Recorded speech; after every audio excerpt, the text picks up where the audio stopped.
So yun po mga ka-farming, kami po ay nagkatay ng native na manok. O yun po, ginigisa ko na. Yun po ay gagawin kong tinola. Nako po, napakasarap po niyan. Lalo na ngayon ay dito yung ulan.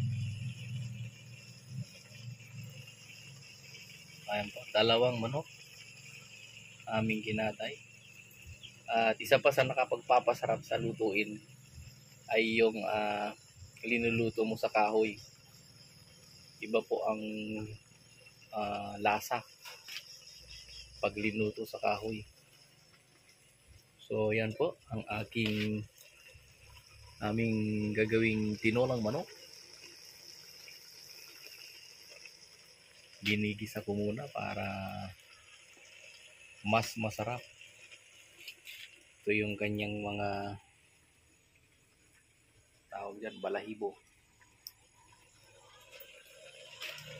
So ayun po. So simple lang naman po ang magluto nito. Bawang, luya, sibuyas.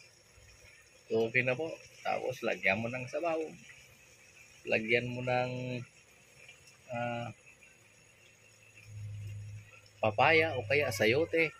O di kaya naman dahon ng sili or malunggay, pwede rin.